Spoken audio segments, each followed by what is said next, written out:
aujourd'hui d'une enquête qu'on a menée qui s'appelle l'enquête sur les comportements linguistiques des étudiants du collégial. On a mené cette enquête en fait pour mettre un peu de vitamine dans le débat sur l'application de la loi 101 au cégep. En fait, on voulait vérifier la véracité de deux affirmations, deux croyances qu'on entendait souvent dans les médias. La première, c'est que la langue d'enseignement n'est pas vraiment corrélée avec les comportements linguistiques dans la vie quotidienne. Donc, c'est pas parce qu'on va au cégep anglais qu'on va parler en anglais au dépanneur. Donc, c'est une chose qu'on entend souvent qu'on entendait souvent dans les médias, qu'on entend toujours. La deuxième croyance, c'est que le choix du cégep anglais n'est pas garant du futur.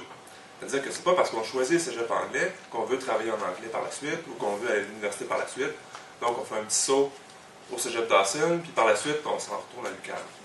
Donc, on voulait vérifier ces deux croyances-là, scientifiquement, bien sûr. Mais avant de commencer avec les résultats de l'enquête, j'aimerais vous faire une petite mise en contexte sur la place du réseau anglais dans le système d'éducation québécois. Parce que c'est quelque chose qu'on connaît pas très bien, on n'est pas... C'est pas dans la culture commune, si on veut. On va faire le tour. Donc ici, vous avez la structure du système d'éducation québécois. Ici, vous avez le pourcentage d'anglophones dans la population. Je pense que M. Castonguay nous l'a dit suffisamment.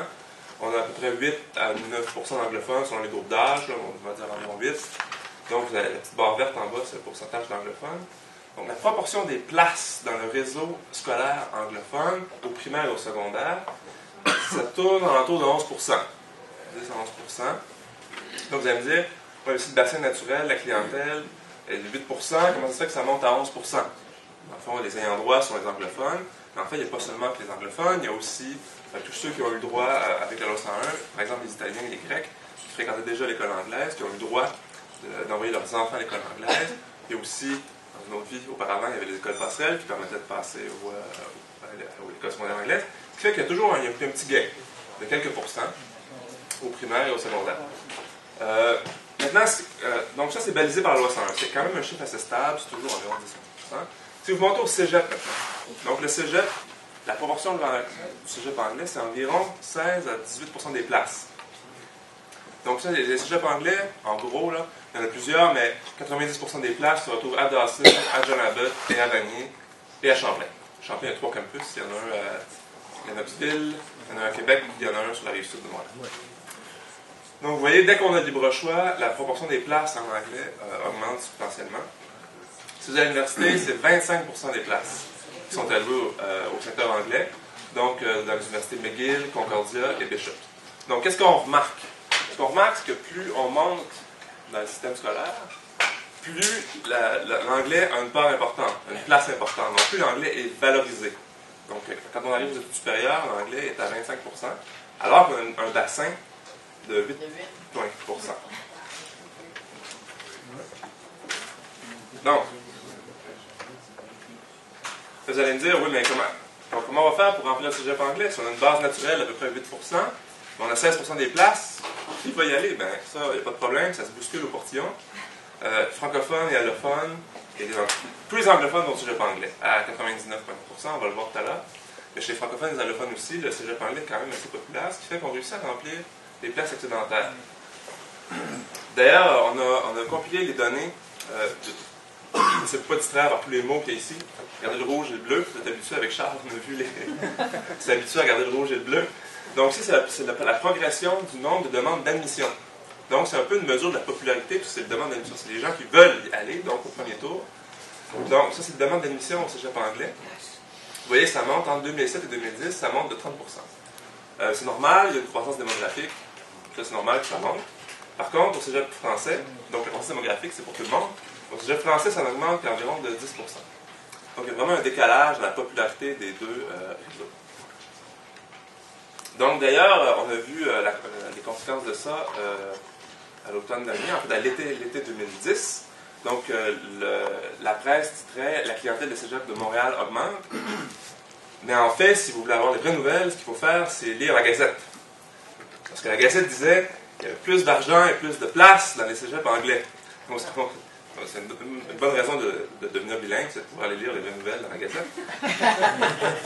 Donc, vous allez voir, la clientèle des cégeps de Montréal augmente. En fait, c'est la clientèle des cégeps anglais.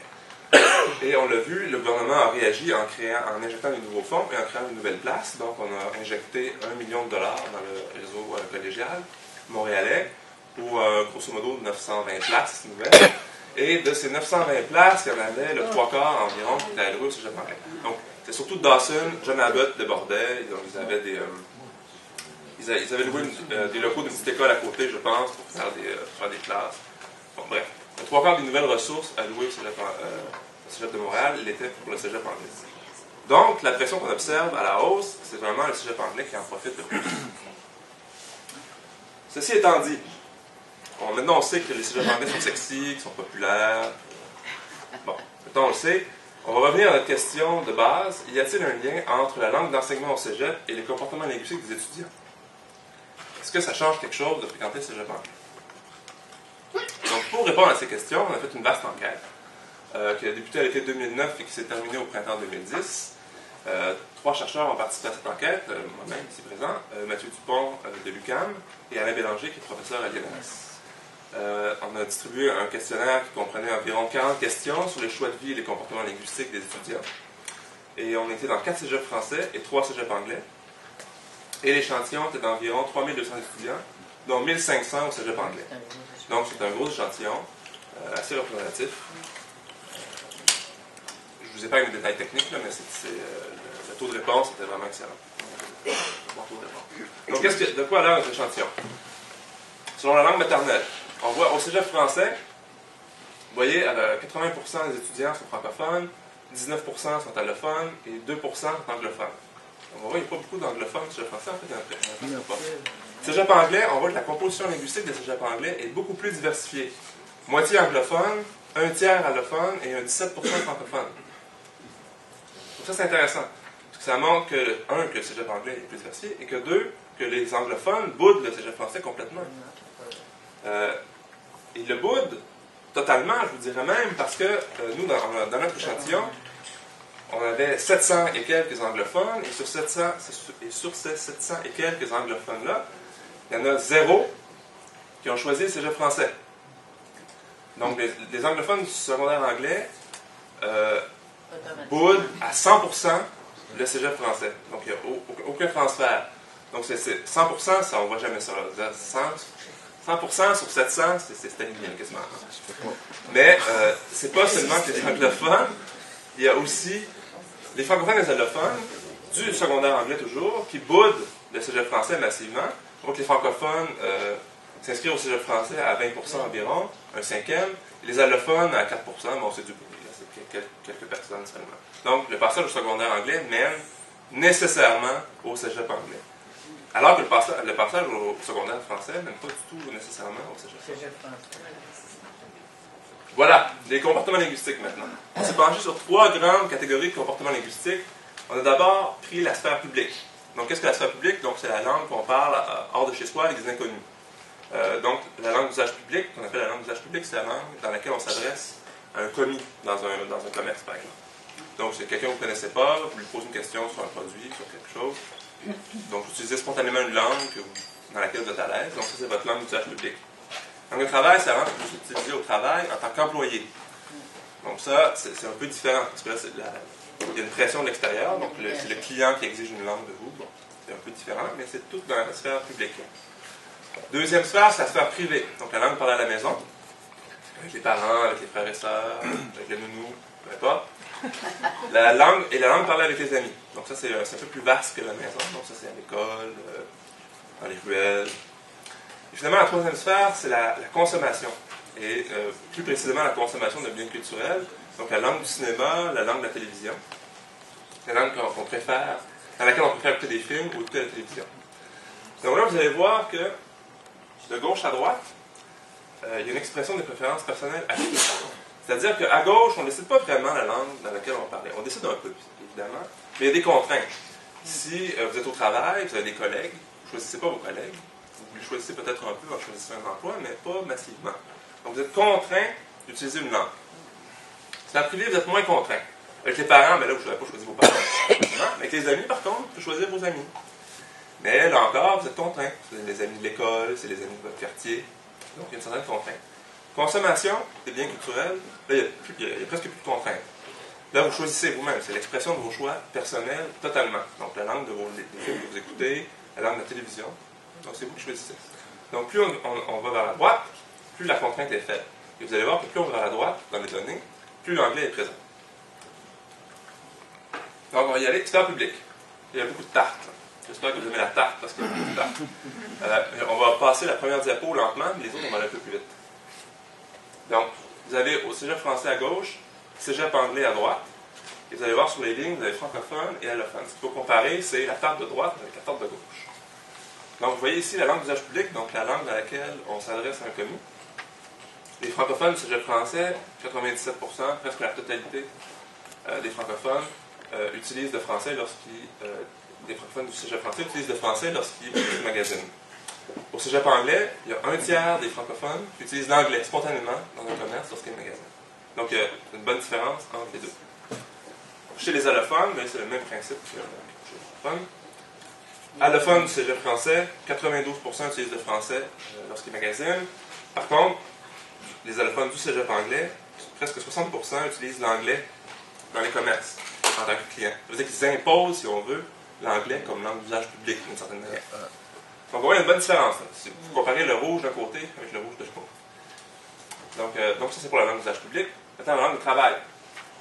On voit déjà la langue de travail, c'est un peu plus présent. On voit qu'il y a une pression pour parler l'anglais au travail qui est supérieure à la pression qu'on a à s'adresser à un commis, par exemple. Il n'y a pas vraiment de pression, puisqu'on décide de la langue. Mais au travail, on ne décide pas complètement. Donc, il y a un peu plus d'anglais. Vous voyez, 7% chez les francophones du cégep français et près du tiers chez les francophones du cégep anglais. Donc, il y a une bonne augmentation de l'usage de l'anglais au travail. Chez les allophones, on voit que l'anglais est déjà pas mal présent au cégep français, 15% du temps, ou 11% les deux, français et anglais. Cégep anglais, c'est la moitié du temps en anglais seulement, et 15% du temps en bilingue. Et seulement le tiers du temps en français. Donc, seulement le tiers des allophones parlent le plus souvent le français au travail. Voilà, donc ça c'est pour la sphère publique. Maintenant, sphère privée. Là, on parle à la maison. Francophone, cégep français, tout le monde parle le français à la maison, pas de problème, pas de transfert linguistique. Cégep anglais, on voit le quart des francophones du cégep anglais ont effectué un transfert linguistique et parlent l'anglais à la maison. Chez les allophones, ça c'est intéressant. Donc les allophones sont ceux dont la langue maternelle n'est ni le français ni l'anglais. On voit que la plupart des allophones parlent encore leur langue maternelle à la maison. Bon, ceux qui ne la parlent plus, on fait un transfert vers le français, ceux qui sont au cégep français. Le cégep anglais, c'est le contraire. Donc une majorité d'allophones du cégep anglais qui parlent toujours leur langue maternelle à la maison. Ceux qui ont fait un transfert l'ont tous fait dans l'anglais, ou presque, avec un petit peu de bruit à 4%. Bon, ça c'est intéressant, mais ce qui est encore plus intéressant, c'est de savoir ce que ces allophones-là, qui n'ont pas fait de transfert linguistique à la maison, qu'est-ce qu'ils font à l'extérieur de la maison? Est-ce qu'ils vont se tourner plus vers l'anglais, ou est-ce que ça va être moitié-moitié? C'est qu'on va voir. Ça s'en vient. Donc, là, on parle avec les amis. Donc, chez les francophones, du cégep français, les réseaux d'amis, réseaux sociaux, tout français, pas de problème.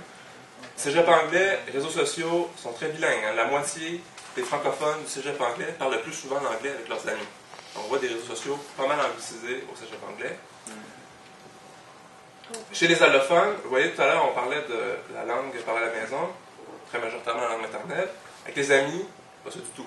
Vraiment, c'est pas vraiment des gâteaux ethniques. Vraiment, on a adopté une langue commune, soit le français, soit l'anglais. Cégep français, massivement le français avec les amis, chez les allophones. Cégep anglais, massivement l'anglais avec les amis. Donc ça joue sur la langue d'intégration. Bon, dernier aspect, sur les comportements linguistiques, consommation culturelle. Langue du cinéma, vous voyez que l'anglais est déjà très fort. Cégep français, l'anglais est très très présent. Donc ça, c'est la langue dans laquelle les étudiants préfèrent écouter un film, ou ils écoutent le plus souvent un film. Donc chez les francophones, on écoute un film en français le plus souvent, 60% du temps. Chez les francophones du cégep anglais, dans 90% des cas, on écoute le plus souvent des films en anglais. Chez les allophones du cégep français, vous voyez, là, c'est l'anglais très fort, 60% environ. En anglais, et à peu près un tiers en français.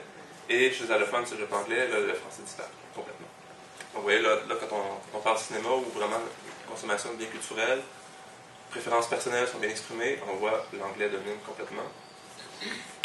Langue de la télévision, on voit chez les francophones, ça c'est le pourcentage du temps d'écoute en français ou en anglais.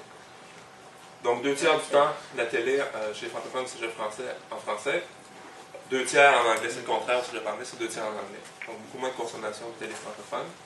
Chez les allophones, vous voyez, c'est déjà moitié-moitié au cégep français, et au cégep anglais, c'est 80%. Donc ça, c'est un peu plus étonnant que la langue du cinéma, parce que l'offre de télé francophone est abondante. Chaque jour. Donc ça, c'est plus étonnant, à mon avis, que la langue du cinéma, où vraiment le cinéma hollywoodien est totalement dominant. Pour la télé, ça m'a plus étonné. Donc voilà. Donc là, c'est le temps des bémols. Il faut toujours amener des bémols. Comme Charles disait tout à l'heure, ça nous évite de se faire taper des carottes sur la tête. Donc, les comportements linguistiques des étudiants ne sont pas uniquement une conséquence de la fréquentation du cégep français ou anglais. Donc, l'intégration linguistique au français ou l'anglais commence au secondaire, primaire, secondaire, et se poursuit jusqu'à l'âge adulte. Donc, le cégep, c'est une étape dans le processus d'intégration linguistique. Donc, c'est sûr que le cégep a un effet, mais on ne peut pas. Les différences qu'on a vues entre les deux groupes, le cégep anglais et le cégep français, ne sont pas totalement dues à la fréquentation du cégep français. Par contre, ce qu'on peut dire, c'est que le cégep anglais a pour effet de permettre aux individus les plus anglicisés, donc ceux qui parlent déjà anglais, qui n'ont pas vraiment envie de parler français, de poursuivre leur vie académique entièrement en anglais et de cristalliser leur intégration à la communauté anglophone. Donc on les perd, finalement, si vous voulez. Après le secondaire, ils arrivent au cégep anglais, et puis là, ils ne reviendront plus vers le cégep français, vers le Québec français. Je vais vous en reparler tantôt de ça. Ou, donc, soit qu'on permet aux individus les plus anglicisés de rester anglicisés, soit qu'on permet une anglicisation des autres individus par l'effet de la langue d'enseignement. Donc, ils vont apprendre toute leur culture collégiale, ils vont apprendre l'anglais, des réseaux sociaux, donc les amis, on l'a vu tout à l'heure, et de la consommation de biens culturels. Donc, l'anglicisation va avoir lieu à travers ces canaux-là. Voilà. Donc, quand je serai grand, je serai francophone ou anglophone. Donc, dans l'enquête, on demandait aux étudiants qu'est-ce que vous avez l'intention de faire après vos études collégiales. Souhaitez-vous aller à l'université ou vous souhaitez aller travailler, par exemple? Si vous allez à l'université, dans quelle langue, dans quelle université? Si vous allez travailler, où et dans quelle langue? Et là, on a eu des réponses pas mal intéressantes. Langue des études universitaires projetées. Donc là, c'est pas une donnée brute, c'est pas une donnée dure, c'est une intention, si vous voulez. Les francophones du cégep français souhaitent aller à l'université en français dans 86% des cas. 13% des cas souhaitent aller, 13% des étudiants souhaitent aller à l'université en anglais. Cégep anglais, massivement vers l'université en anglais, 80%.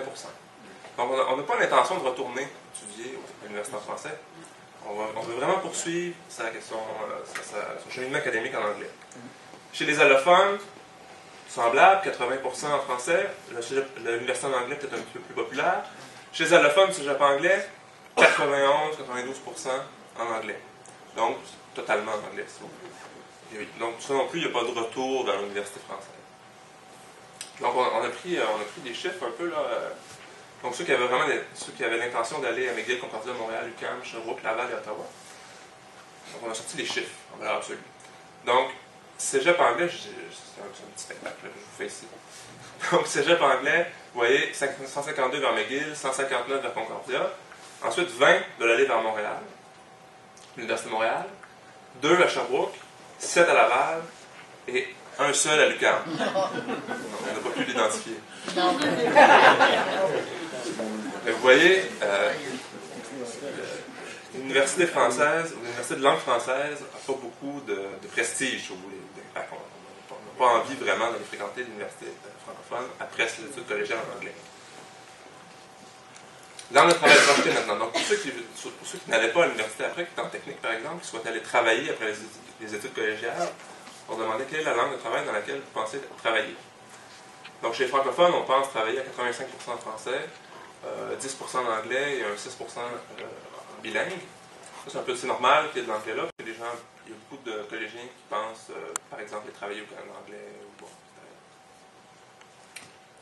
mais on va y revenir là-dessus. Au cégep anglais, les francophones, vous voyez, 55% des francophones du cégep anglais s'attendent à travailler en anglais après leurs études collégiales. Donc, et 26% s'attendent à travailler en bilingue, et seulement 20% s'attendent à travailler plus souvent en français après les études collégiales. Chez les allophones, maintenant, le 3/4 au cégep français, le 3/4 s'attendent à travailler en français. Chez les allophones du cégep anglais, 3/4 s'attendent à travailler en anglais après les études collégiales. 20% en bilingue et seulement 8% s'attendent à travailler le plus souvent en français. Donc, on s'attend vraiment, après les études collégiales, à poursuivre sa vie en anglais. Le lieu de travail projeté, maintenant, parce qu'on peut se demander, oui, mais peut-être que les gens vont au cégep anglais parce qu'ils veulent aller travailler au Canada anglais, ou aux États-Unis, par exemple. Donc, on va demander, où est-ce que vous souhaitez travailler? Donc, soit au Québec, à l'extérieur du Québec, ou les deux. Donc, chez les francophones, du cégep français, à peu près 13% on souhaite travailler au Québec et à l'extérieur. Chez les francophones du cégep anglais, légèrement plus élevé, le quart environ, qui souhaite travailler à l'extérieur du Québec. Chez les allophones, cégep français, on souhaite massivement rester au Québec, 85%, un petit 15% qui souhaitent partir.